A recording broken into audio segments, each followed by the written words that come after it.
నమస్తే, welcome to special debate point. నేను Rajasekhar. So over to Delhi. ప్రధానంగా చూద్దాం, ఆంధ్రప్రదేశ్ రాష్ట్ర రాజకీయాలకు సంబంధించి 175 అసెంబ్లీ స్థానాలు, అలాగే 25 పార్లమెంటు స్థానాలకు సంబంధించి పూర్తిగా కూటమి ఏర్పడబోతుంది. ఢిల్లీలో చర్చలు జరుగుతున్నాయి. పూర్తిగా ఆంధ్రప్రదేశ్ రాజకీయాలు ఢిల్లీలో వెళ్ళేటువంటి పరిస్థితి కనిపిస్తూ ఉంది. ఇప్పటికే చంద్రబాబు కానీ పవన్ కళ్యాణ్ కానీ పొత్తులో భాగంగా సీట్ల పంపకం జరిగినటువంటి పరిస్థితి, బీజేపీతో పొత్తులో భాగంగా నిన్న చర్చలు జరిగినటువంటి పరిస్థితి కనిపిస్తుంది. కొలిక్కి రానటువంటి పరిస్థితి, మళ్ళీ చర్చలు కొనసాగే పరిస్థితి కనిపిస్తూ ఉంది. ఇందుకే ఎన్ని సీట్లు బీజేపీ ఆశిస్తున్నటువంటి పరిస్థితి కనిపిస్తూ ఉంది. పూర్తిగా కూటమికి సంబంధించి క్లారిటీ ఎప్పుడొచ్చే అవకాశం ఉంది.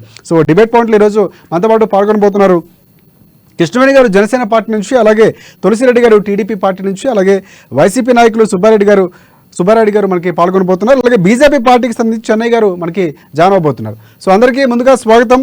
ప్రధానంగా చూసుకుంటే బీజేపీ పార్టీకి సంబంధించి ఇప్పటికే కూటమికి సంబంధించి ఫైనల్ అయినట్లు, దాదాపుగా ఎన్డీఏలో టీడీపీ పార్టీ మళ్ళీ చేరబోతున్నటువంటి పరిస్థితి కనిపిస్తుంది. ఎస్ తులసిరెడ్డి గారు, టీడీపీ పార్టీకి సంబంధించి ఇప్పటికే పూర్తిగా టీడీపీ జనసేన కూటమికి సంబంధించి టికెట్లు కేటాయించిన తర్వాత కొంతవరకు వ్యతిరేకత వచ్చినటువంటి పరిస్థితి, మళ్ళీ చక్రదిద్దే ప్రయత్నం చేస్తున్నారా? బీజేపీ పొత్తుకు సంబంధించి ఎలా ఉండబోతుంది? మీ పార్టీ ఎన్ని సీట్లు బీజేపీకి ఇచ్చే అవకాశం కనిపిస్తోంది? తులసిరెడ్డి గారు చెప్పండి. సార్, వ్యతిరేకత అనేది ఏముండదు సార్.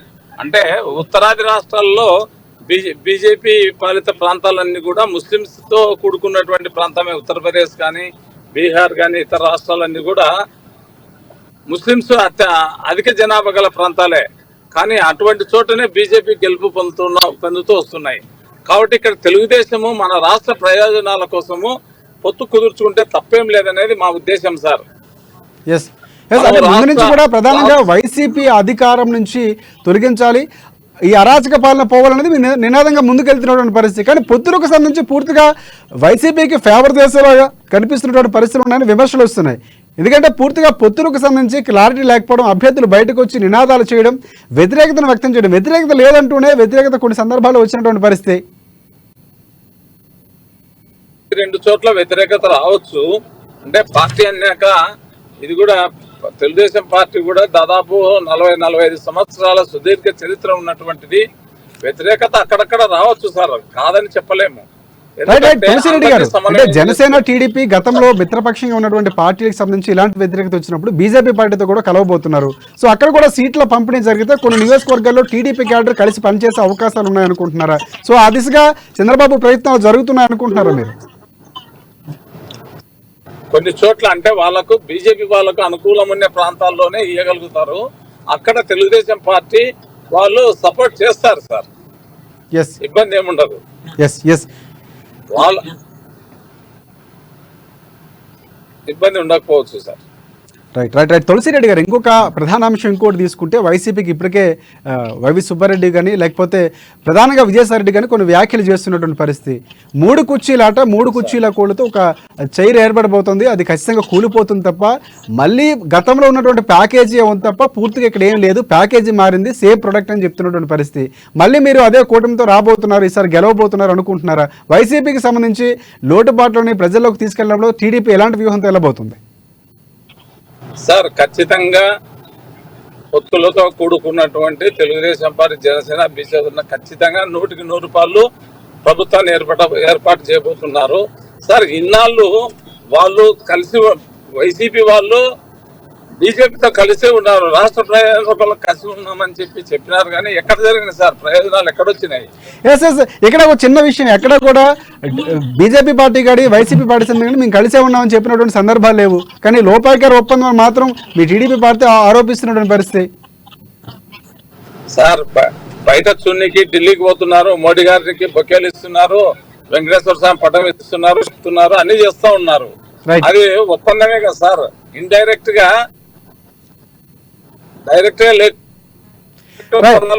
తులసిరెడ్డి గారు వైసీపీ నుంచి మనకి సుబ్బారెడ్డి గారు ఉన్నారు. సుబ్బారెడ్డి గారు చెప్పండి. ప్రధానంగా మీ పార్టీ చాలా విమర్శలు చేస్తున్నటువంటి పరిస్థితి, కానీ ఈసారి ఖచ్చితంగా వైసీపీ పార్టీ దిగిపోబోతుంది, కూటమి రాబోతుంది అనే విశ్వాసంతో ముందుకు వెళుతున్నారు. చర్చలకు సంబంధించి బీజేపీ కనుక ఇంతవరకు మిత్రపక్షంగా మీకు లోపాయికార ఒప్పందం ఉన్నటువంటి విమర్శలు ఉన్న మీ పార్టీకి సంబంధించి బీజేపీ కనుక కూటమిలో భాగస్వామ్యం అయితే మీ పాత్ర ఎలా ఉండబోతుంది? ఈసారి ఖచ్చితంగా మీరు అధికారం దిగిపోబోతున్నారు అనుకుంటున్నారా?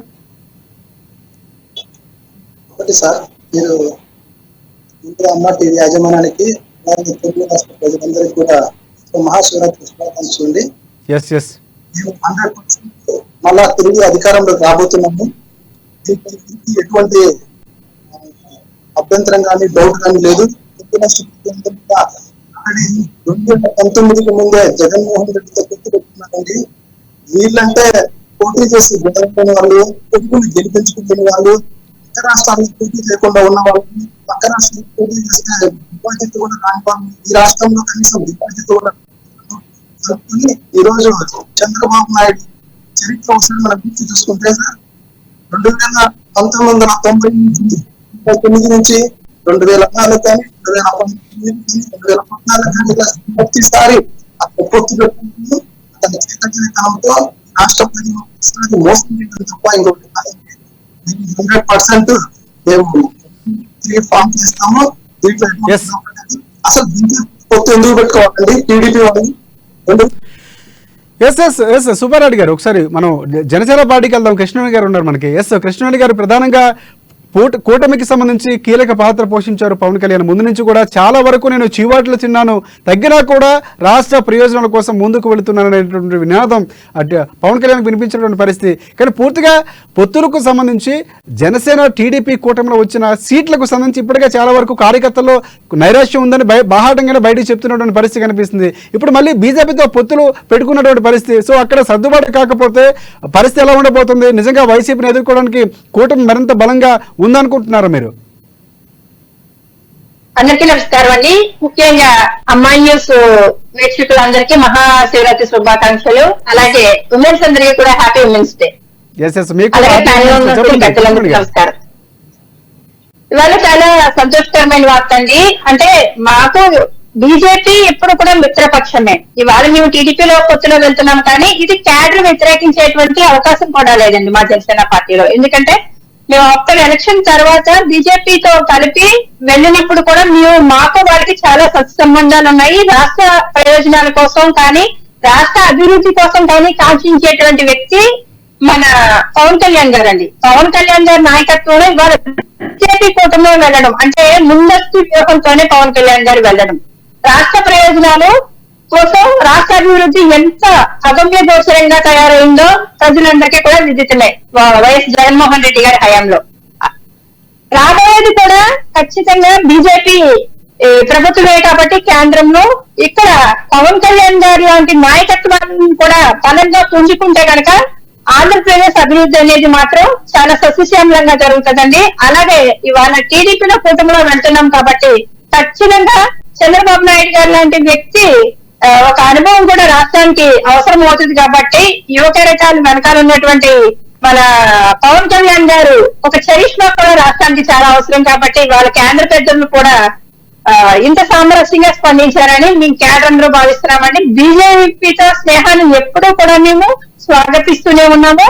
ఇవాళ వాళ్ళు ఒక మెట్టు పైన ఒక మెట్టు మేము కిందున్నా మాకు ప్రాబ్లం లేదు. అలాగే బీజేపీ వాళ్ళు కూడా మాకు కూడా సహకరించి ఎప్పుడు కూడా మాతో ఎప్పుడు కూడా మిత్రపక్షంగానే ఉన్నారండి.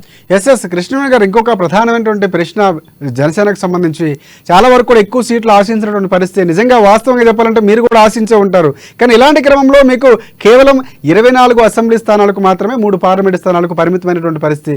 సో రాజకీయ సమీకరణలో కీలక పాత్ర పోషించే సామాజిక వర్గాల సమీకరణంలో కూడా చాలా వరకు అక్కడ ఉన్నటువంటి కీలక నేత ముద్రగడ పద్మలాంటి నేతలు వైసీపీ పార్టీకి అనుకూలంగా పార్టీ దాదాపుగా వైసీపీకి వెళ్ళిపోయినటువంటి పరిస్థితి కనిపిస్తుంది. హరిరామ జోగికి సంబంధించి కూడా పూర్తిగా అలాంటి పరిస్థితి కనిపిస్తూ ఉంది. సో ఏంటి అసలు పూర్తిగా జనసేనకు సంబంధించి చాలా కీలకమైనటువంటి నేతగా ఉన్నటువంటి పవన్ కళ్యాణ్ ఎందుకు చేజార్చుకున్నటువంటి పరిస్థితి కనిపిస్తూ ఉంది? ఎందుకు పూర్తిగా ఇక్కడ ప్రశ్నలు సంధించినటువంటి నేపథ్యంలో ప్రశ్నించకండి, కేవలం నా వ్యూహాన్ని తెలుసుకున్న పవన్ కళ్యాణ్ చేసిన వ్యాఖ్యల మూలంగానే వెళ్ళిపోతున్నటువంటి పరిస్థితి ఉందని ఆరోపణలు ఉన్నాయి. సో మీరు మళ్ళీ చక్కదిద్దుకునే పరిస్థితులు కనిపిస్తూనే ఉన్నాయి. ఖచ్చితంగా ఇక్కడ చేజారడం ఏమీ లేదండి. వాళ్ళ పెద్దలు అనుభవజ్ఞులైనటువంటి ముద్రగడ పద్మనాభం గారు లాంటి వ్యక్తులు కానీ, అలాగే హరిరామజోగి గారు కానీ, మాకు అధ్యక్షుడు పవన్ కళ్యాణ్ గారికి ఇచ్చినటువంటి సూచనలు కానీ, సలహాలు కానీ చాలా ఉన్నతమైనవి. వాళ్ళని ఎప్పుడు కూడా మేము తప్పుపట్టము. ఇప్పుడు ఆ సామాజిక వర్గం వ్యక్తులుగానే కాదు, అన్ని సామాజిక వర్గాలు కూడా గౌరవించేటువంటి వ్యక్తి పవన్ కళ్యాణ్ గారు. ఒక సామాజిక వర్గానికి సంబంధించినటువంటి వ్యక్తులు కాదండి. కులానికి సంబంధించి సామాజిక వర్గానికి పెద్దలుగా వ్యవహరించినటువంటి నేతలు పార్టీ మారితే ఆ ప్రభావం కూడా ఖచ్చితంగా ఉంటుంది. సో అది క్యాష్ చేసుకోవడంలో, ఎందుకంటే వైసీపీ వ్యతిరేక ఓట్లు మాత్రమే చీలకుండా మేము కూటమిగా ఏర్పడుతున్నాం అన్నటువంటి పార్టీకి సంబంధించి కూటమి. సో ఇప్పుడు అలాంటి నేతలు వెళ్ళిపోతే కొంత ప్రభావం ఉండే అవకాశం కూడా ఉంది. అంటే ఇక్కడ ఒకటి కూడా మనం ముందస్తుగా పవన్ కళ్యాణ్ గారి వ్యూహాన్ని కూడా మనం అర్థం చేసుకోవాలండి. ఇక్కడ మనకి చేజారింది అన్నది కూడా ఏమీ లేదు. కర్ణాటక లాంటి రాష్ట్రాల్లో ఏం జరిగినా చూడొచ్చు. కింగ్ మేకర్ అయినటువంటి అవకాశాలు, తక్కువ సీట్లు వచ్చినా ఇచ్చిన ప్రతి సీటు కూడా విన్ అయ్యి కింగ్ మేకర్ గా రాజ్యాధికారం చేపట్టింది కూడా మనం ఇవాళ టీడీపీలో ఉన్నటువంటి బలమైన పార్టీ 3 సార్లు విన్ అయిందని చెప్పుకున్నటువంటి పార్టీ కూడా లాస్ట్ టైం పవన్ కళ్యాణ్ గారు సపోర్ట్ లేకపోతే 2019 ఎన్నికల్లో 23 సీట్లు మాత్రమే పరిమితమైంది. ఇవాళ ఒక సీట్ ఎక్కువగా పవన్ కళ్యాణ్ గారు 24 సీట్లలో ఉన్నారు. 24 సీట్లో ఉన్నటువంటి పవన్ కళ్యాణ్ గారు ఖచ్చితంగా నామినేట్ చేసిన ప్రతి చోట కూడా విన్ అయ్యేటువంటి అవకాశం జనసేన పార్టీకి ఉంది. జనసేన పార్టీ వైపు ప్రజలు చూస్తున్నారు, జనసేన నాయకత్వాన్ని ప్రజలు చూస్తున్నారు. దానికి తగ్గట్టు మాకు మిత్రపక్షమైనటువంటి బీజేపీ కూడా ఇవాళ మాతో కలిసి రావడం చాలా శుభ పరిణామం అండి. వచ్చేటువంటి అదే సీట్లు గెలిచిన తర్వాత ఎవరు రాజు అవుతారు, ఎవరు రాజ్యాధికారాన్ని చేపడతారు అనేది ప్రజలు డిసైడ్ చేస్తారు. కాబట్టి వెళ్తున్నాం. వైసీపీ పార్టీ సుబ్బారెడ్డి గారు పూర్తిగా అధికారంలోకి రాబోతున్నాం, బీజేపీ పొత్తుతో మరింత బలం చేకూరబోతుంది, ఈసారి ఖచ్చితంగా మేము అధికారాన్ని చేపట్టబోతున్నాం, వైసీపీ గద్దె దిగిపోతుంది అన్నటువంటి క్లారిటీతో వైసీపీకి సంబంధించినటువంటి ఒక ఛాలెంజ్ ఇసిరిపోతున్నటువంటి పరిస్థితి కనిపిస్తుంది టీడీపీ జనసేనకు సంబంధించినటువంటి బీజేపీ కూటమి. సో ఏమంటారు మీరు?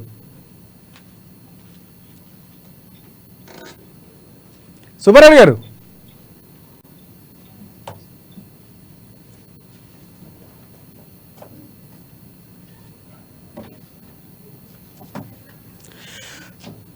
రైట్ టీడీపీకి వెళ్దాం. ఎస్, ప్రధానంగా చంద్రబాబు వ్యూహానికి సంబంధించి 40 రాజకీయ చరిత్ర, ఎంతో అనుభవం ఉన్నటువంటి నేతగా, కానీ పూర్తిగా ఎక్కడ కూడా టీడీపీకి సంబంధించి చాలా మంది నేతలు కూడా వైసీపీ స్థానాల్లో ప్రకటించినటువంటి అభ్యర్థుల స్థానాల్లో అసంతృప్తి వ్యక్తం చేస్తున్నటువంటి పరిస్థితి కూడా ఉంది.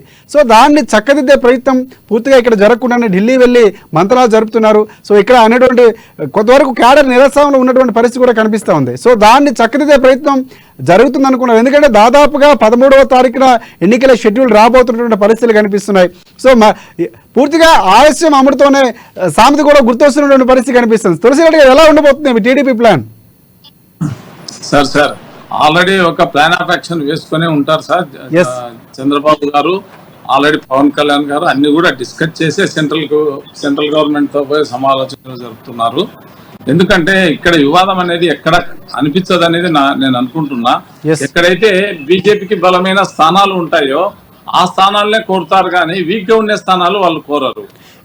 అంటే మీ పరిశీలనంత వరకు టీడీపీకి సంబంధించి ఎన్ని సీట్లు ఇచ్చే అవకాశం కనిపిస్తుంది? ఎందుకంటే ఇప్పటికే జనసేనకు సంబంధించి కేటాయించినటువంటి పరిస్థితి కనిపిస్తుంది. సో ఇక్కడ కూడా పూర్తిగా బీజేపీకి సంబంధించి సీట్ల ఎక్కువ కనుక సర్దుబాటు జరిగితే టీడీపీ కేటర్ కొంతవరకు నిరుత్సాహపడే అవకాశం ఉంటుంది. సో దాన్ని సమాలోచనలు చేస్తూ ముందుకెళ్లాల్సిన అవసరం ఉంది. కాబట్టి సో ఏ స్థానాల్లో ఎక్కువగా బీజేపీకి టీడీపీ అవకాశం ఇచ్చే కనిపిస్తుంది పరిస్థితి ఉంది?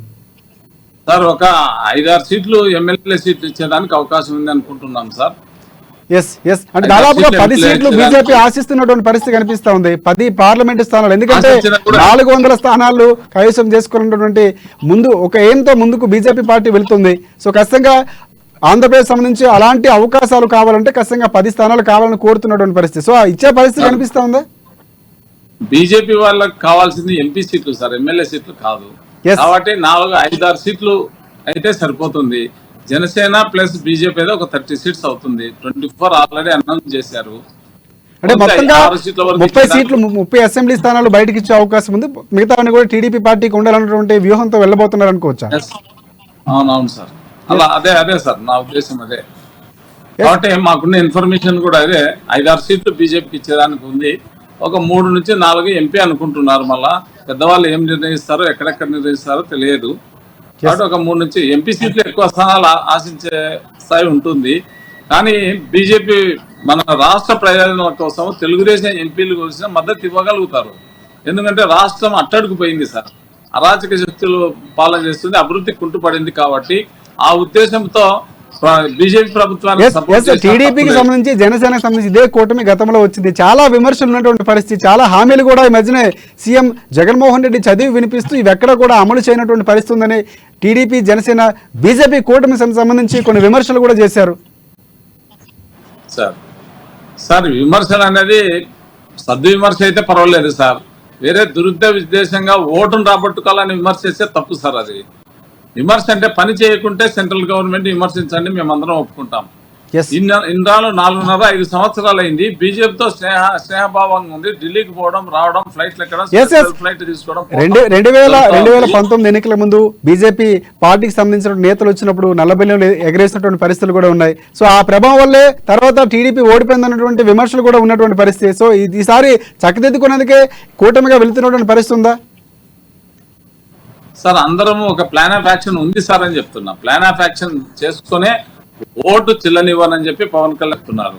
చంద్రబాబు నాయుడు గారి ఉద్దేశం కూడా ఎటువంటిది ఎక్కడ కూడా ఓటు చీలకుండా మనం అందరం కలిసికట్టుగా పనిచేసి ఈ రాష్ట్రంలో, ఆంధ్రప్రదేశ్ రాష్ట్రంలో ఉమ్మడి ప్రభుత్వాన్ని ఏర్పాటు చేయాలనేది మెయిన్ ఉద్దేశం సార్.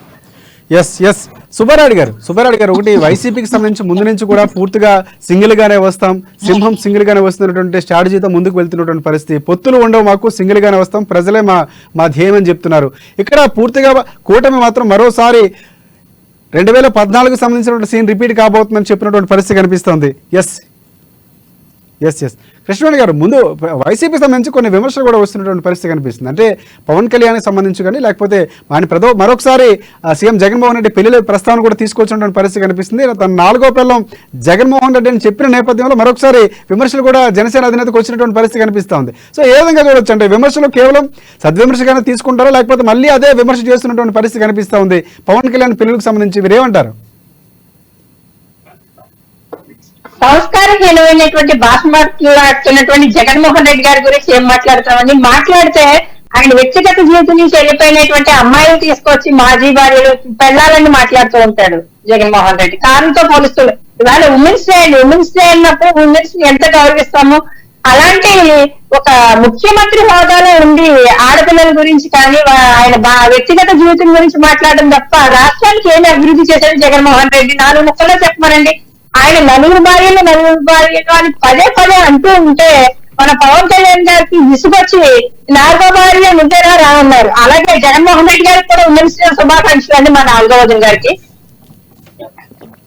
అంటే మీరు కూడా ఆయన భాష గుడిజారి మాట్లాడవలసి వస్తుందండి. జగన్మోహన్ రెడ్డి గారు ఒక భాషాన్ని బట్టి సాక్షాత్తు ఒక ముఖ్యమంత్రి హోదాలో ఉండి ఆడవాళ్ళ గురించి నీచంగా మాట్లాడడం పదే రాజకీయంగా ఇన్ని విమర్శలన్నా చేయమనండి.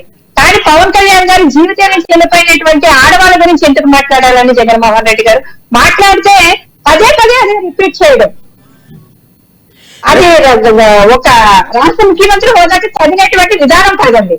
ఎస్ కృష్ణమయ్య గారు, ఇంకొక విమర్శ కూడా జరుగుతున్నటువంటి పరిస్థితి కనిపిస్తుంది. రాజకీయంగా 3 కుర్చీల చైర్ ఇది ఖచ్చితంగా విరిగిపోయే పరిస్థితి కనిపిస్తూ ఉంది, వీగిపోయే పరిస్థితి ఉంటుంది, ఎక్కడ నిలబడే పరిస్థితి ఉండదు నేను చెప్తున్నటువంటి పరిస్థితి కనిపిస్తుంది. 4 కాళ్ళ కుర్చీ కాస్త 3 కాళ్ళ కుర్చీ ఉన్నటువంటి పరిస్థితి కనిపిస్తుంది.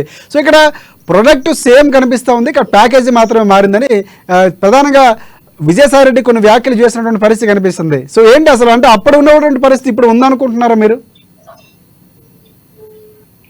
జగన్మోహన్ రెడ్డి గారు ఒంటెంతు పోకడ అనేది ఎప్పుడు కూడా వినాశనానికే దారి చేస్తుంది. ఇవాళ రాష్ట్ర ప్రయోజనాలు అవ్వచ్చు, రాష్ట్ర అభివృద్ధి అనవచ్చు, ఇవాళ ఎంత నష్టపోయామో ఆంధ్రప్రదేశ్ అన్నది కూడా ప్రతి ఒక్కరికి తెలుసు. ఇవాళ మిడిల్ క్లాస్ కి విపరీతమైనటువంటి దెబ్బ తగిలింది. ఇవాళ నిత్యావసర వస్తువుల దగ్గర నుంచి గ్యాస్ వరకు కూడా మండుతోంది. కరెంటు బిల్లుల దగ్గర నుంచి ప్రతిదీ కూడా ఆర్టీసీ ఛార్జీల వరకు కూడా సామాన్యుల మీద నడ్డి విరిచేటువంటి ప్రక్రియను అయితే మాత్రం వైసీపీ గవర్నమెంట్ అవలంబించింది. అక్కడ ఘోరంగా ప్రయత్నటువంటి గవర్నమెంట్ ఏదైనా ఉందంటే ఒంటెత్తి పోకట కింద వెళ్ళిపోవడం జగన్మోహన్ రెడ్డి గారు ఒక ప్రభుత్వం.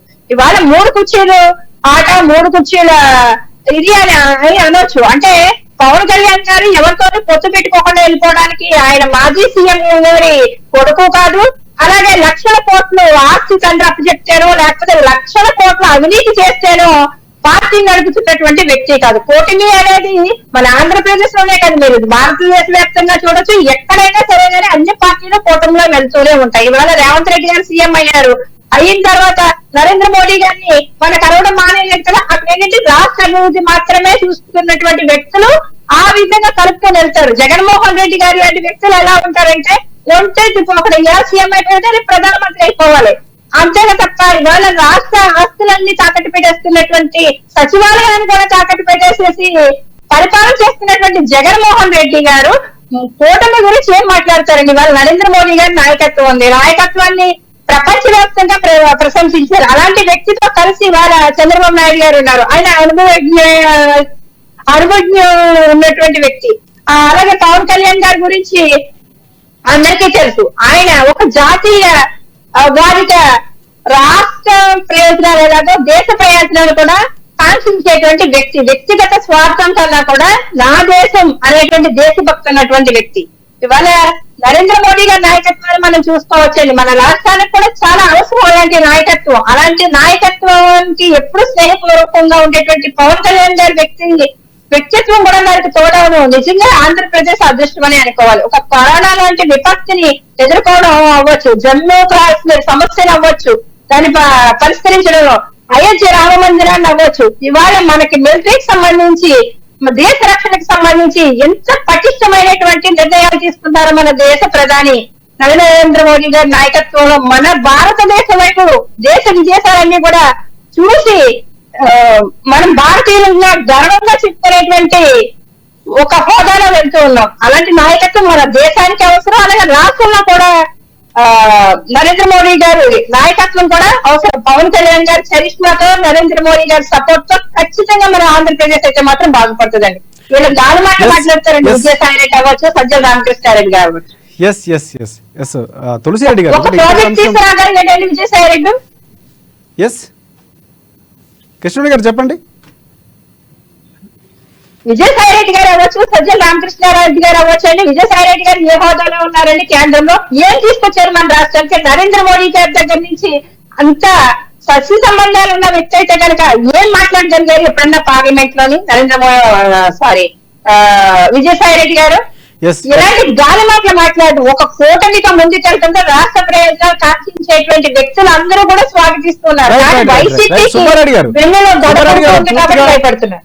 కేంద్ర ప్రభుత్వానికి అనుకూలంగా ఉన్నటువంటి వైసీపీ పార్టీగా ఉంటూనే ఒక్క పథకం కూడా తీసుకురానటువంటి పరిస్థితి, నిధులు కూడా తీసుకురానటువంటి పరిస్థితి.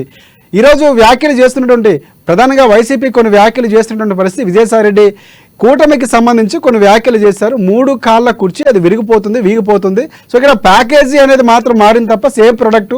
సో ఇక్కడ జనాలు ఆదరించే పరిస్థితి ఉన్నదని కొన్ని కామెంట్ చేశారు. ఆ కామెంట్ సంబంధించి కృష్ణమోహన్ గారు కానీ తులసిరెడ్డి గారు కానీ ప్రధానంగా స్పందిస్తుంది. ఇక్కడ అలాంటి పరిస్థితులు పూర్తిగా లేవు. కేంద్రం నుంచి ఏం తీసుకొచ్చారని ప్రశ్నిస్తున్నటువంటి పరిస్థితి కనిపిస్తుంది. సో కేంద్ర ప్రభుత్వం నుంచి వైసీపీ అధికారంలో ఉన్నటువంటి నేపథ్యంలో ఏం తీసుకొచ్చినటువంటి పరిస్థితి? ఒకటండి, సుబ్బారావు గారు చెప్పండి.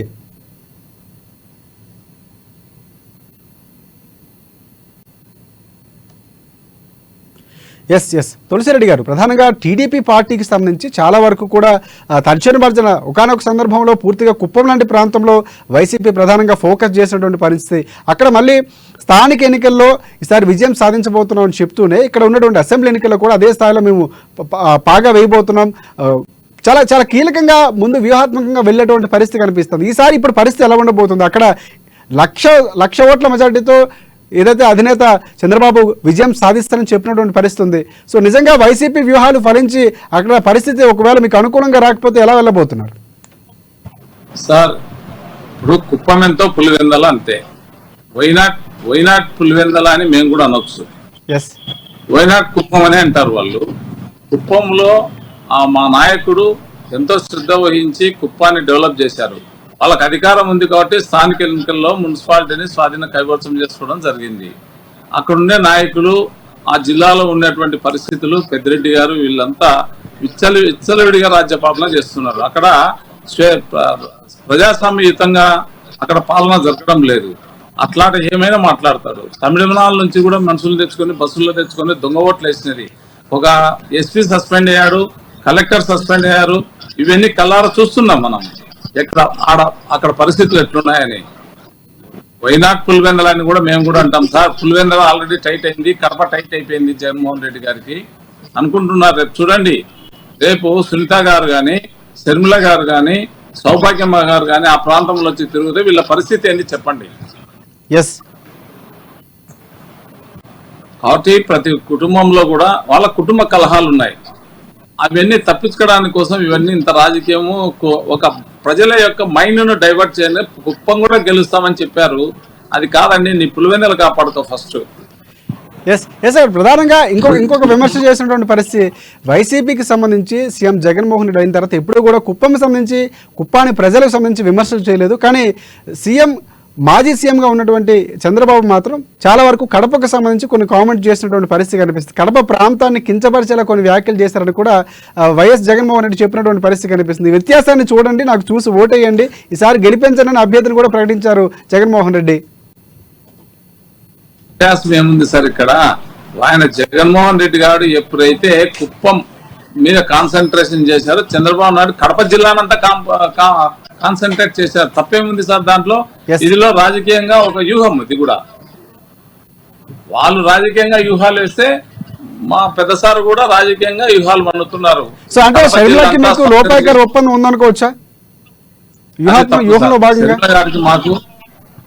షర్మిల గారికి మాకు ఎటువంటి సంబంధాలు లేవు. మేము జనసేనతో ఉన్నప్పుడు షర్మిల గారికి ఏం అవసరం ఉంది సార్ మాకు? అంటే ఆ మధ్య చంద్రబాబును కలవడం పూర్తిగా వైసీపీ నుంచి వచ్చినటువంటి విమర్శలు చెప్తున్నా. సాధారణంగా వైసీపీ నుంచి పూర్తిగా అది కూడా అందులో భాగంగానే చంద్రబాబు ఆడిస్తున్న నాటకంగానే చెప్పినటువంటి పరిస్థితి కూడా ఉంది వైసీపీ నుంచి, మీరు వినే ఉంటారు. సో అది దాన్ని కొట్టిపారేస్తూ చెప్పండి తులసిరెడ్డి గారు. ఫార్మాలిటీ కోసం కలిసి ఉండొచ్చు, కానీ మామూలుగా రాజకీయ సన్నిధి కోసము ఇంకోటి అయితే కాదు సార్. ఇదైతే 100%. ఆమె అన్న మీద పోరాటం చేయాలా. మా అన్న నాకు మా అమ్మకు అన్యాయం చేసినాడు, మా చెల్లికి మా చిన్నాయన కేసులో అన్యాయం జరిగింది కాబట్టి ఆమె పోరాటం సాగిస్తుంది. కాంగ్రెస్ లోకి వచ్చింది. ఆమె కూడా ఒక ప్రత్యేక పార్టీ అనేది కావాలనుకొని వచ్చింది. రాజశేఖర రెడ్డి గారు కాంగ్రెస్ పార్టీకి ఏమైతే చేసినారో వాళ్ళ తండ్రి గారి ఆశయాలను సరిగా జగన్మోహన్ రెడ్డి పాటించలేదు కాబట్టి ఆమె కాంగ్రెస్ పార్టీలోకి మళ్ళీ వచ్చింది. ఎస్ ఇక్కడ ఇంకొక అంశం కూడా ప్రధానంగా మాట్లాడాల్సిన అవసరం, వ్యతిరేక ఓటు చీలనివ్వకుండా కూటమిగా ఏర్పడుతున్నటువంటి పరిస్థితి. అక్కడ షర్మిల పార్టీలో జాయిన్ అయిన తర్వాత, పీసీసీ అయిన తర్వాత ఓట్లు చీలే అవకాశం ఉంది. సో అది మీకు ప్లస్ అనుకుంటున్నారా, మైనస్ అనుకుంటున్నారా? సార్ మాకేం లేదు సార్. ఎప్పుడైతే కాంగ్రెస్ ఓట్ బ్యాంకే వైసీపీకి పోయింది సార్. ఎస్, కానీ వైసీపీ ఓట్లే 1 or 2% షర్మిల గారు తీసుకున్నంటే మాకే ప్లస్ అవుతుంది కదా. ఎస్, 2% కూడా వైఎస్ఆర్సీపీ ఓట్లను షర్మిల గారు లాగేస్తే మాకు ప్లస్ అవుతుంది అంతే. ఎంటైర్ కాంగ్రెస్ పార్టీ ఓటింగ్ అంతా. సుబ్బారెడ్డి గారు ప్రధానంగా పూర్తిగా ఈసారి సింహం సింగిల్ గా వెళ్తున్నటువంటి పరిస్థితి కనిపిస్తుంది. కానీ కూటమి మరొకసారి విజయం సాధించబోతుంది. ఈసారి సింహాచలం నుంచి దింపేస్తాం, మీ మాటలన్నీ కూడా పూర్తిగా దానికి విరుద్ధంగా ఉండబోతున్నాయన్నటువంటి తీర్పు కనిపిస్తా ఉందని చెప్పి కూటమి బలంగా చెప్తున్నటువంటి పరిస్థితి. ఇప్పటికే కూటమికి సంబంధించి ఢిల్లీలో చర్చలు జరుగుతున్నాయి, దాదాపుగా కొలిక్కొచ్చే అవకాశాలు ఉన్నాయి కూడా చెప్తున్నటువంటి పరిస్థితి కనిపిస్తుంది. సో మీ వ్యూహం ఎలా ఉండబోతుంది? ఈసారి వైసీపీ పార్టీ దిగిపోతుంది అనుకుంటున్నారా, లేకపోతే ఎలా ఉండబోతుంది అనుకుంటున్నారు? సార్ మాకు 2019కి ముందే పొత్తు ఫిక్స్ అయిందండి. ఈ రాష్ట్రంలో కేవలం ఈ రాష్ట్ర ప్రజలతో వైఎస్ జగన్మోహన్ రెడ్డి గారికి అలాగే ఆంధ్ర రాష్ట్ర ప్రజలకు పొత్తు ఫిక్స్ అయిందండి. 150 సీట్లు ఇచ్చారు. తిరిగి ఈ రోజు 2024లో కూడా జగన్మోహన్ రెడ్డి గారు అధికారంలోకి రాబోతున్నారు. మీరు చెప్తే ఇంకా కృష్ణగారు గారు మాట్లాడుతూ ఏమన్నారంటే రాష్ట్ర ప్రయోజనాల కోసము పవన్ కళ్యాణ్ గారు చాలా కష్టపడుతున్నారు బీజేపీతో అన్నారు. మంచిది మేడం, చాలా మంచిది. ఆయన పోరాడేది రాష్ట్ర ప్రజల కోసం కాదు మేడం, చంద్రబాబు నాయుడు కోసం, వాళ్ళ కొడుకు లోకేష్ కోసం, వాళ్ళ భవిష్యత్తు కోసం పవన్ కళ్యాణ్ గారు పోరాటం చేస్తున్నారు మేడం. నిజంగా పవన్ కళ్యాణ్ గారు ఇక్కడ వైసీపీకి సంబంధించి మొట్టమొదటిగా కేంద్రం మెడలు వంచి ప్రత్యేక హోదా తీసుకొస్తామన్నటువంటి మాట తర్వాత ఎత్తినటువంటి పరిస్థితి లేదు. సో ఎందుకు అంత సఖ్యతగా ఉంటూ తీసుకురావాలన్నటువంటి పరిస్థితి ఉంది. సో అది కూడా ప్రజల నుంచి వస్తున్నటువంటి ప్రధానమైనటువంటి ఆరోపణ, 2 పార్టీల నుంచి కూడా మీకు క్వశ్చన్. సో ఇది ఈ రోజు మధ్యలో ప్రజల్లోకి వెళ్ళేటప్పుడు మళ్ళీ మేనిఫెస్టోలో పెట్టే అవకాశం ఉందా? మా నాయకులు పార్లమెంట్ లో మిథున్ రెడ్డి గారు కానీ, మా విజయసాయి రెడ్డి గారు కానీ, మా ఎంపీలు కానీ పార్లమెంట్ లో ప్రతిసారి కొట్లాడుతున్నారండి. మీ మాట అడగాల్సింది గౌరవ హోంమంత్రి అమిత్ షా గారిని, గౌరవ ప్రధానమంత్రి నరేంద్ర మోడీ గారిని. ఆయన ఒక చెంబు మట్టి, ఒక చెంబు నీళ్లు తెచ్చి మన మకాన కొట్టిపోయాడు. వాళ్ళు ఎందుకిద్దరు వీళ్ళు పాచిపోయిన లడ్డూలు అని చెప్పి పవన్ కళ్యాణ్ గారు అన్నారు. ఈ దేశ ప్రజలకు పుట్టిన దరిద్రం అని చంద్రబాబు నాయుడు అన్నారు. మళ్ళీ ఈ రోజు మోడీ కాళ్ళు పట్టుకోవడానికి, ఇద్దరు స్థిరత కాళ్ళు పట్టుకోవడానికి అమిత్ షా కాళ్ళు ఒకరు, మోడీ కాళ్ళు పట్టుకుని ఈ రాష్ట్రానికి ఇప్పుడు పొత్తు పెట్టుకుంటారు కదా. ఈ రోజు మధ్యాహ్నం, సాయంత్రం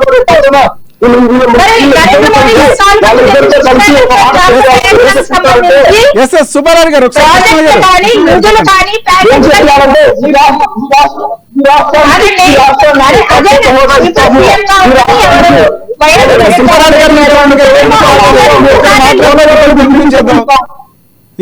కృష్ణ గారు చెప్పండి. ఇదే జగన్మోహన్ రెడ్డి గారు సీఎం గా ఉన్నారు, రాష్ట్ర ముఖ్యమంత్రిగా ఉన్నారు, అనేక మార్లు ఢిల్లీ వెళ్ళి రావడం జరుగుతుంది. వీళ్ళ మంత్రులు, వీళ్ళ ఎంపీలు, కేంద్ర మంత్రులు అక్కడే ఉన్నారు. ఉన్నప్పుడు రాష్ట్ర ప్రయోజనాల కోసం కనీసం ఒక పోలవరం ప్రాజెక్టు పూర్తి చేయగలిగారా? అలాగే కేంద్రం ఇచ్చినటువంటి ప్యాకేజీని దొడ్డుగాన్ని మళ్లించి వీళ్ళు వైసీపీ నాయకులు ఎలా పందుకొక్కులా తినేశారో అందరికీ తెలుసు.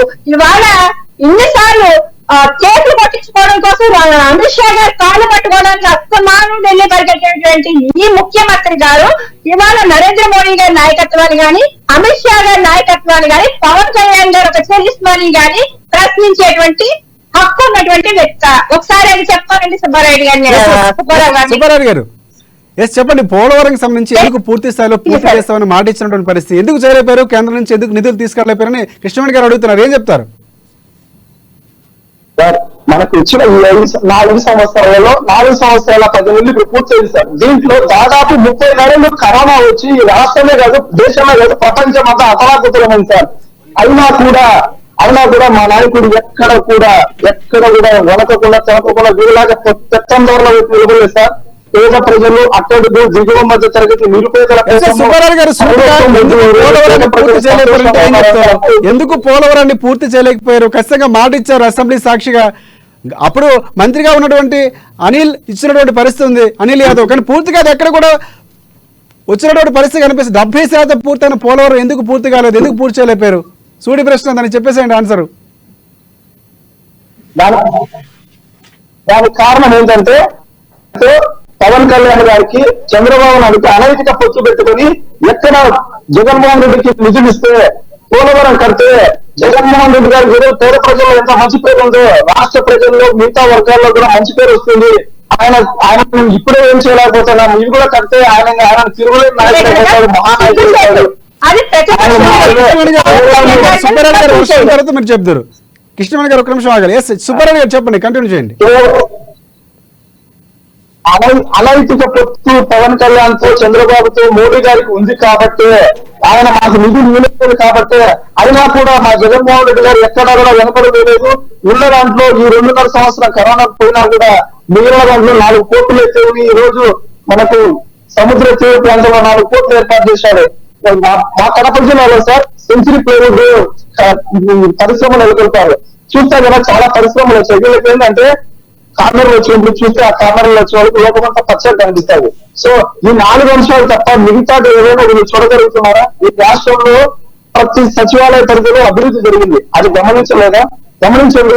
పేద ప్రజలకు ప్రతి ఒక్కరికి ఎక్కడ కూడా డబ్బులు చేతికి కాకుండా వాళ్ళ అకౌంట్లో జమ చేస్తున్నాడు. పేదవాడు ఈ రోజు మన నీతి ఆయోగ్ ద్వారా 12% ఉన్నటువంటి పేదరికము 5% తగ్గింది సార్. దానికి ఎవరు కారణం? ఈ రాష్ట్రంలో కేవలం జగన్మోహన్ రెడ్డి గారు పేదల పక్షాన్ని నిలబడ్డారు అని చెప్పడానికి ఈ నివేదికలే కారణం. కావాలంటే మీరు ఒకసారి చెక్ చేయండి సార్. నీతి ఆయోగ్ ద్వారా మన రాష్ట్రంలో పేదరికం తగ్గిందా లేదా అనేది మీరు గమనించండి. పేదవాడు కొంచెం బలోపేతం అయితే వీళ్ళ యొక్క మాటలు వినేవారు ఎవరు ఉండరండి.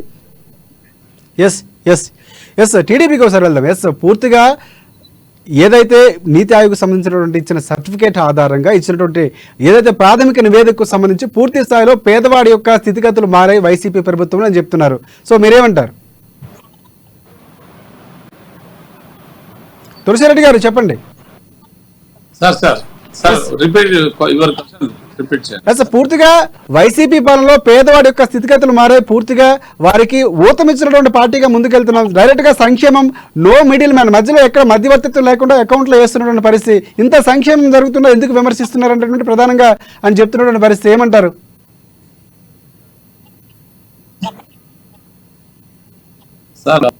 చంద్రబాబు నాయుడు గారు కూడా గవర్నమెంట్ లో ఉన్నప్పుడు, ప్రభుత్వాన్ని ఏర్పాటు చేసినప్పుడు ఆయన కూడా 2000 రూపాయలు పెన్షన్ ఇచ్చారు. ఆయన 100 రూపాయలు పెంచుకుంటూ 2500 వరకు తీసుకొచ్చారు, 3000 వరకు తీసుకొచ్చారు. రేపు 4 చేయబోతున్నాము. 4,000 రూపాయలు బిలో 50 ఇయర్స్ వచ్చిన వాళ్ళకి ఇవ్వబోతున్నామని చెప్పి సార్, ఇది కొన్ని పథకాలు సోషల్ సెక్యూరిటీస్ అమలు చేయాల్సిందే. ప్రభుత్వం ఒక జగన్మోహన్ రెడ్డి ప్రభుత్వమే కాదు, ఏ ప్రభుత్వం వచ్చినా కూడా, ఏ రాష్ట్రం అయినా కూడా కొన్ని సోషల్ సెక్యూరిటీ స్కీమ్స్ ఖచ్చితంగా అమలు చేయాల్సిందే. ఒకవేళ మీ కూటమి అధికారంలోకి వస్తే వైసీపీ ప్రవేశపెట్టినటువంటి సంక్షేమ పథకాలన్నీ కంటిన్యూ చేస్తారా? సార్, ప్రజలకు ఏదైతే అవసరం ఉంటాయో ఆ పథకాలన్నీ కంటిన్యూషన్ లో ఉంటాయి.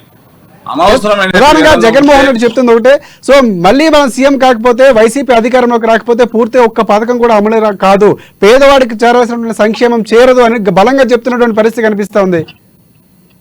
సార్, గతంలో చంద్రబాబు నాయుడు 10 సంవత్సరాలు సీఎం గా ఉన్నారు. 2014 నుంచి 19 వరకు సీఎం గా ఉన్నారు. ఎక్కడైనా సంక్షేమ పథకాలు తప్పిపోయినాయా?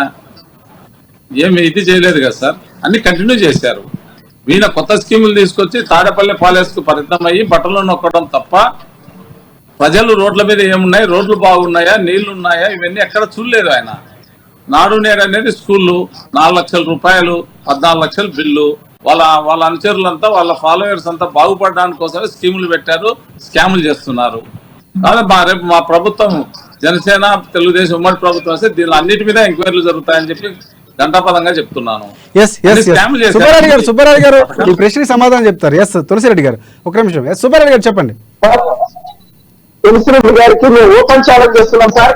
ఎక్కడైనా సరే నాడు నేడులో ఈ రోజు మా కడప నగరంలో కానీ మేము చదువుకున్న Gandhinagar school sir, municipal high school, ఒక్కసారి ఆ స్కూల్ కి వెళ్తే కనుక ఆ ప్రహరీ కూడా కానీ, ఆ బిల్డింగ్ లో కానీ, ఆ లోపల డస్కులు కానీ, వాళ్ళకి ఇచ్చిన ల్యాప్టాప్ ట్యాబ్లు కానీ డిజిటల్ బోర్డు సార్. పెద్ద పెద్ద కార్పొరేట్ స్కూల్స్ లో కూడా డిజిటల్ సార్. మీరు వెళ్ళి చూడండి. ఊరికి లోటు ఉందని పడతారు, మాట్లాడద్దు దయచేసి. తులసిరెడ్డి గారికి కానీ, కృష్ణగారికి కానీ మేము ప్రతి ఒక్కటి అమ్మ టీవీ ద్వారా విజ్ఞప్తి చేస్తున్నాం. మంచి జరిగింది, మంచిని చెప్పండి. ఎక్కడ కూడా మంచి చేసినా కూడా మీరు విమర్శిస్తే కనుక అది మీ విజ్ఞతగా వదిలేస్తున్నాం. మీకు ఇప్పుడైనా మేము ఛాలెంజ్ చేస్తున్నాం, వేరే స్కూల్ కన్నా పోదాం, ప్రభుత్వ స్కూల్ కు డెవలప్ జరగలేదంటే పేద పిల్లలు ఎవరైనా అడగండి. కృష్ణవాణి గారు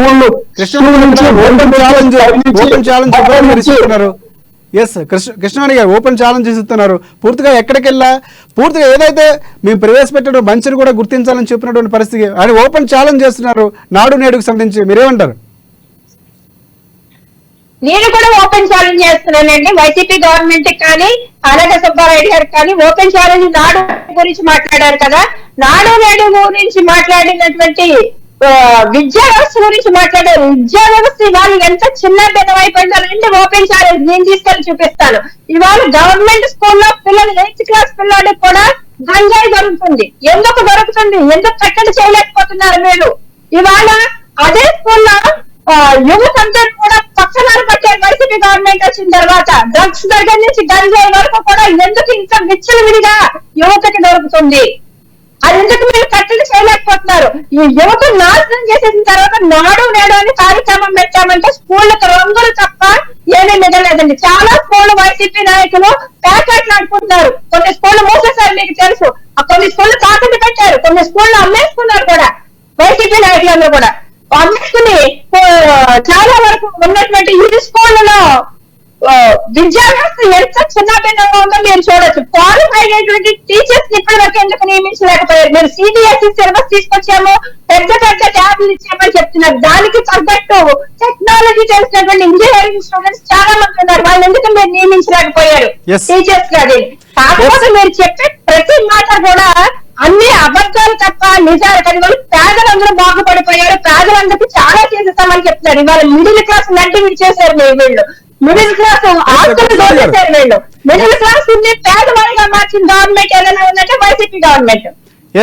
సుబ్బారెడ్డి గారు పేదల పార్టీగా, పేదలకు మంచి పార్టీగా చెప్తున్నారు. పేదలు అడ్డి విరిసేటటువంటి పార్టీగా కనిపిస్తుంది. ఎక్కడ పేకాట అనేటువంటి సందర్భాలు కూడా బల్లో కనిపిస్తున్నాయని చెప్తున్నారు. సో ఏంటి అసలు అలాంటి పరిస్థితి సంబంధించి మీరు ఏమంటారు?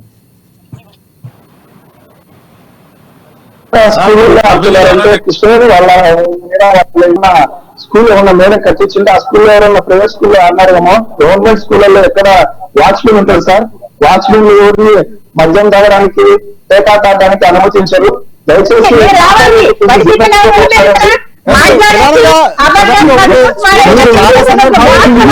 వార్తలు సోషల్ మీడియాలో వస్తున్నాయి, మీ కళ్ళు కనిపించట్లేదా ఇవన్నీ కూడా? ఇంగ్లీష్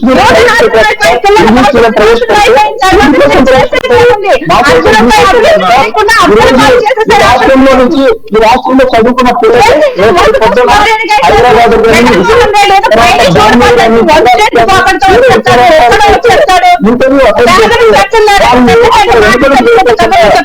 పిల్లలు ఎంతో కొంత ఉద్యోగాలు సంపాదించుకోవాలంటే సాఫ్ట్వేర్ రంగంలో వాళ్ళ కనీసం ఇంగ్లీష్ బయట ఇంప్రూవ్మెంట్ పిల్లల కనీసం ఇంగ్లీష్ పరిజ్ఞానం లేదు సార్. దానికోసం ఆయన విప్లవాత్మకమైన మార్పులు తీసుకొచ్చి పేద ప్రజలు పేద పిల్లల యొక్క భవిష్యత్తు కోసం ఆయన ఇంగ్లీష్ ప్రవేశపెట్టడం జరిగింది.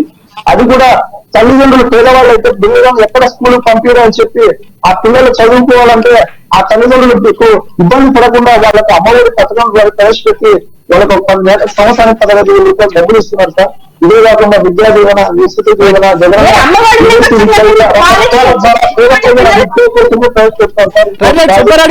సుబ్బారెడ్డి గారు ఇక్కడ మనకు బీజేపీ పార్టీ నుంచి చెన్నై గారు జాయిన్ అయ్యారు. చెన్నై గారు నమస్తే. ప్రధానంగా ఈ రోజు ఢిల్లీలో మొత్తం పంచాయతీ, ఆంధ్రప్రదేశ్ పంచాయతీ ఉన్నటువంటి పరిస్థితి కనిపిస్తుంది. ఈ సీట్ల సర్దుబాటుకు సంబంధించి బీజేపీ ఎన్ని సీట్లు ఆశిస్తా ఉంది? సో మీరు ఆశించిన సీట్లు రాబోతున్నాయి అనుకుంటున్నారా?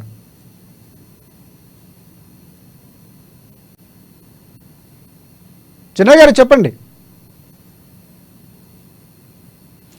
చెన్నై గారు మీ ఆడియో రావట్లేదు, ప్రాబ్లం ఒకసారి చెక్ చేసుకోండి. ఈ లోపు మనం తులసిరెడ్డి గారి దగ్గరికి వెళ్దాం. తులసిరెడ్డి గారు ప్రధానంగా పూర్తిగా ఇక్కడ ఆయన సవాల్ విసిరినటువంటి పరిస్థితి కనిపిస్తూ ఉంది. ఒక్కసారి నాడు నేడుకు సంబంధించి బళ్ళకి వెళ్దాం. పూర్తిగా పేదల యొక్క మధ్యతరగతికి సంబంధించినటువంటి ప్రజల జీవన స్థితిగతులు మారాయని చెప్తున్నటువంటి పరిస్థితి కనిపిస్తుంది. ఆ ఛాలెంజ్ మీరు స్వీకరిస్తారు సార్? మేము కూడా ఓపెన్ ఛాలెంజ్ వేస్తున్నాం సార్. డెవలప్మెంట్ కి రమ్మని చెప్పండి. నాడు నేడు కేవలం వాళ్ళ నాయకులు కడుపు నింపుకోవడానికి కోసమే చేసినటువంటివే సార్. మాకడ ఎస్టీ తాండాలో ఒక స్కూల్ కు నాడు నేడు కింద 14,50,000 రూపాయలు శాంక్షన్ చేయించుకున్నారు. కానీ ఆ స్కూల్లో 4 లక్షల రూపాయల కంటే వర్క్ చేయడం నేను స్వయంగా పోయి పరిశీలించినాను. అక్కడ పార్కింగ్ టైల్స్ వేశారు, బ్లాక్ బోర్డ్స్ కు ఏదో 2 చార్ట్లు తెచ్చి తగిలిచ్చారు, ఒక టీవీ తగిలిచ్చారు. ఇవన్నీ 14.5 లక్షలు అవుతాయా సార్ చెప్పండి? 2 బాత్రూమ్లు రిపేర్ చేశారు. మంచి ఇల్లు కట్టొచ్చు, మంచి ఇది చేయొచ్చు సార్. పార్కింగ్ టైల్స్ కానీ నేను సాక్ష్యాధారాలతో నిరూపిస్తా. ఆయన ఛాలెంజ్ స్వీకరిస్తాను సార్. లేకపోతే వాళ్ళ కడపకైనా వస్తాం, లేకపోతే నంద్యాలకైనా రమ్మని చెప్పండి. సుబ్బారావు గారు మీరు ఎక్కడికి రమ్మన్నా వస్తారండి. తులసిరెడ్డి గారు ఛాలెంజ్ మీరేం చెప్తారు? ఆహ్వానిస్తారా? మీకు అమ్మ టీవీ పొద్దున లైవ్ మీ కెమెరామెన్ ను పంపించి వాళ్ళ జనసేన తరపున గానీ, వీళ్ళ టీడీపీ తరపున గానీ, వాళ్ళ బీజేపీ తరపున గానీ పంపించండి సార్. మా కడపలో మేము జరిగిన అభివృద్ధిని లైవ్ కట్టినట్టు మీకు పెట్టండి. మీ కెమెరామెన్ పంపిస్తే మాకు డిస్టర్బెన్స్ కూడా రాదు దయచేసి. మాకు స్కూళ్లలో జరిగిన అభివృద్ధి, మా డివిజన్లలో జరిగిన అభివృద్ధి, మా నగరంలో జరిగిన అభివృద్ధి మా కడపలో చూసుకుంటే సార్. రాజశేఖర గారు వచ్చినప్పుడు తప్ప మాకు అభివృద్ధి జరగలేదు. తర్వాత ఈరోజు dental hospital, eye hospital, cancer hospital, mental hospital, super speciality hospital, ఇన్ని హాస్పిటల్ వచ్చాయి మా కడపకి. ప్రతి సర్కిల్ డెవలప్ అయింది. రోడ్లు విస్తరణ అయితే ఎప్పుడు ఇరుకుబడిన రోడ్లో చాలా ఇబ్బంది పడుతున్నాను. ఈరోజు జగన్మోహన్ రెడ్డి తర్వాత ఈ కరోనా దాటిన తర్వాత 6 రోడ్లు ప్రధాన రోడ్లను రోడ్లు వెడల్పు చేసి రోడ్లు సుందరీకరణ చేసి కడప రోడ్డు చూపిస్తున్నాడు.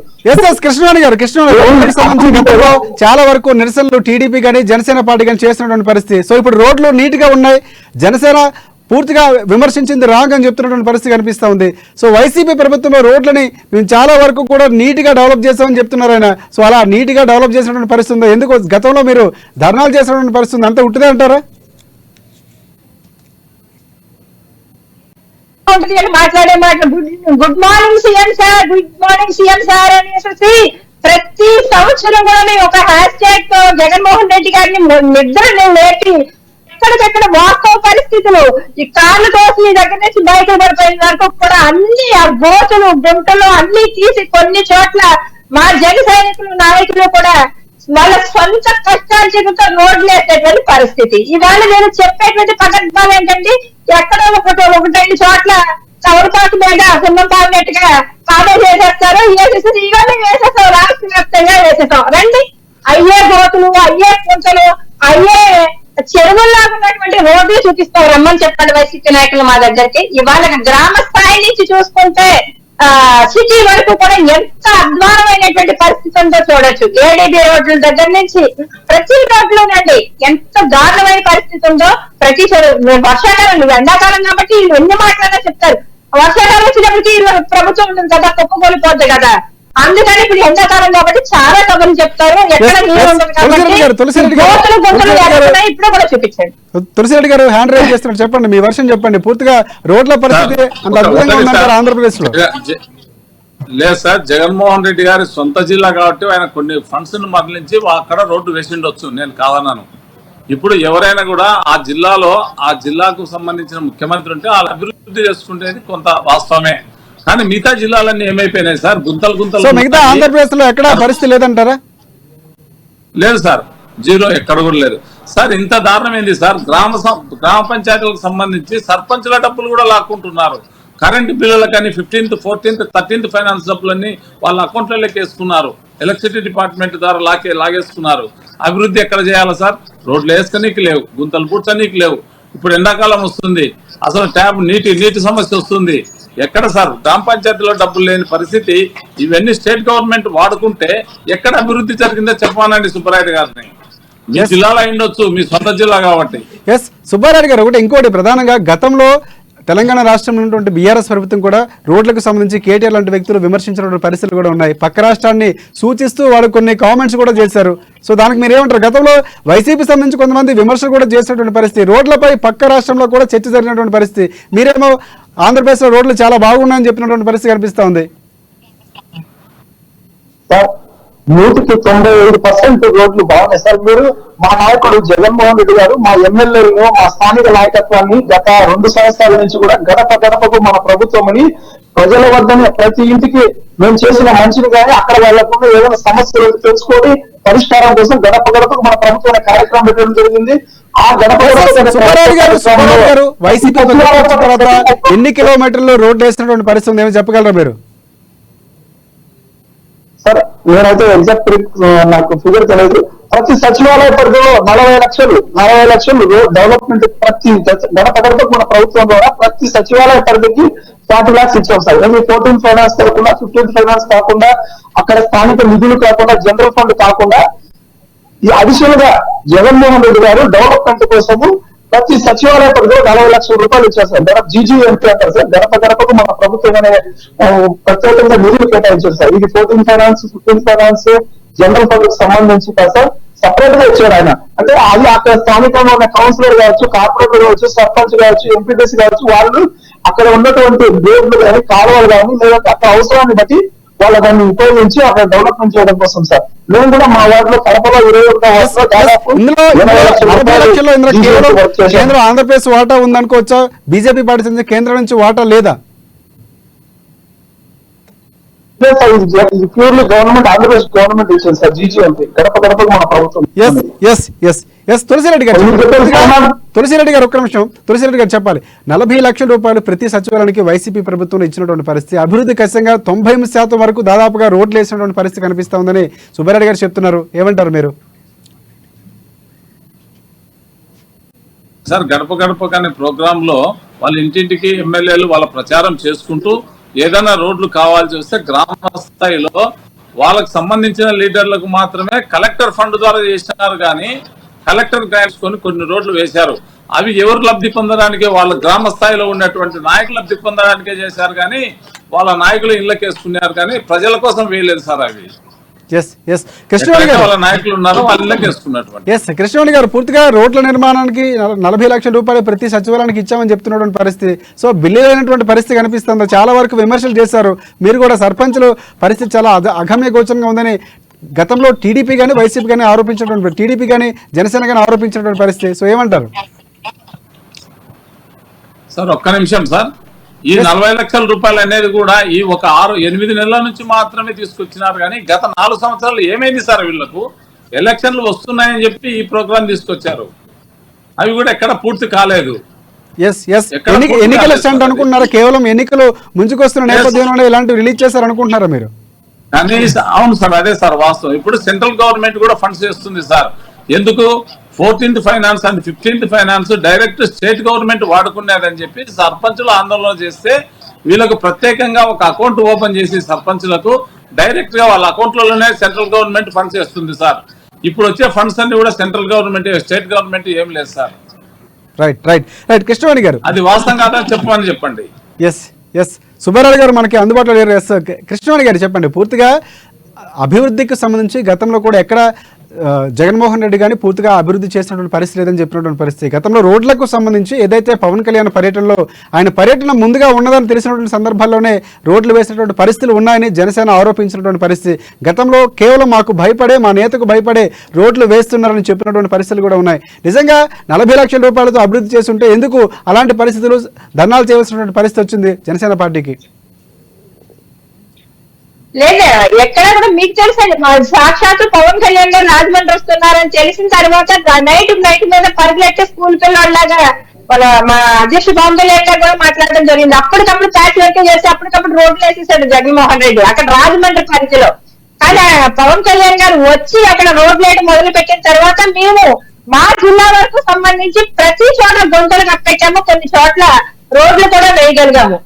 అంటే ఒక అధికారంలో లేని పార్టీకి ఇవాళ గ్రామ సర్పంచ్ల గురించి అనుకోవచ్చండి. గ్రామ సర్పంచ్ ఎలక్షన్ వెళ్లే ముందు దానికి వచ్చినటువంటి ఫండ్స్ ఏమైనా ఒక్కొక్క గ్రామ పంచాయతీకి 23 లక్షలు 18 లక్షల రూపాయలు అకౌంట్ లో ఉండి వాళ్ళు ఎలక్షన్ కి వెళ్ళారు. అప్పటికి బిల్లులు ఆగిపోయిన తర్వాత ఈ గవర్నమెంట్ మొత్తం వైసీపీ గవర్నమెంట్ ఎనామస్ పేరుతో తీసుకొని మొత్తం అక్కడ ఆ డబ్బులన్నీ స్వాహా చేసింది. ఇవాళ గ్రామ పంచాయతీలకు ఇచ్చేటువంటి నిధులు కేంద్రానికి వచ్చే ఏవైతే ఉన్నాయో సర్పంచులు కూడా రోడ్డెక్కి ధర్నాలు చేసేటువంటి పరిస్థితి అండి. వైసీపీ సర్పంచులే చాలా మంది. ఆ తర్వాత కేంద్ర ప్రభుత్వం తీసుకుని వాళ్ళ అకౌంట్ లో డబ్బులు వేసినప్పటికీ కూడా వాళ్ళు ఆల్రెడీ చాలా చోట్ల వైసీపీ నాయకులు చాలా లక్షల రూపాయలు ఖర్చు పెట్టడం, దానివల్ల ఈ డబ్బులు కూడా ప్రజలకు ఉపయోగపడేటువంటి కృష్ణవాణి గారు ఒక నిమిషం ఆగాలి. సుబ్బారెడ్డి గారు, ప్రధానంగా గతంలో పూర్తిగా రోడ్లకు సంబంధించి వైసీపీ సంబంధించి ప్రభుత్వానికి సవాల్ కూడా విసిరినటువంటి పరిస్థితి. సొంత ఖర్చులతో మేమే రోడ్లు వేసుకుంటాం, వైసీపీ ప్రభుత్వానికి చేత కాకపోతే అని చెప్పినటువంటి సందర్భాలు కూడా ఉన్నాయి. పూర్తిగా మీరు ఇచ్చినటువంటి నిధులు చివరి 8 నెలలు మాత్రమే ఇస్తున్నటువంటి పరిస్థితి, ముందు నుంచి ఎందుకు ఇవ్వలేదని ప్రధానంగా టీడీపీ పార్టీ, జనసేన పార్టీ మీ మీద ప్రశ్నలు వర్షం కురిపిస్తున్నటువంటి పరిస్థితి. ఏం చెప్తారు మీరు? అలా ఏం లేదు సార్, ఎన్నికలు సమీపిస్తున్నాయి కాబట్టి ఎన్నికల స్టంట్ మూలంగానే వైసీపీ ఇస్తుందని చెప్తున్నారు. ఏమంటారు మీరు? అలా అలా ఏం లేదు సార్, 2.5 సంవత్సరము వీళ్ళందరూ కనీసం జరగలేదు, ఆయన జనంలో ఉన్నారు, వాళ్ళు మాత్రమే పరిపాలన జరిగింది సార్. జగన్మోహన్ రెడ్డి గారు సంవత్సరాల పరిపాలన మనం చెప్పాలి. రైట్ సుబ్బారెడ్డి గారు, ఇది ప్రధానంగా ఢిల్లీలో ఆంధ్రప్రదేశ్ రాష్ట్ర పంచాయతీ జరుగుతున్నటువంటి పరిస్థితి కనిపిస్తుంది. కొలిక్కి వచ్చే అవకాశం ఉందా లేదా పూర్తిగా డీటెయిల్స్ తెలియబోతున్నాయి. ఎవరికి ఎన్ని సీట్లు రాకపోతున్నాయి కూడా క్లారిటీ వచ్చే అవకాశం కనిపిస్తుంది. ఎస్, డిబేట్లో పాల్గొన్న జనసేనకు సంబంధించి కృష్ణవేణి గారికి, అలాగే టీడీపీ పార్టీకి సంబంధించి తులసిరెడ్డి గారికి, వైసీపీ పార్టీకి సంబంధించి సుబ్బారెడ్డి గారికి, అలాగే చివరిగా బీజేపీ పార్టీ నుంచి చెన్నై గారు వచ్చి వెళ్ళిపోయి రానికి కూడా అమ్మాని తరపుంచి ధన్యవాదాలు తెలియజేస్తున్నాం. ఇది ఇవాళ డిబేట్ పాయింట్. రేపటి డిబేట్ పాయింట్లో మళ్ళీ కలుసుకుందాం. అంతవరకు చూస్తూనే ఉండండి అమ్మా న్యూస్, నిజం కోసం జనం కోసం.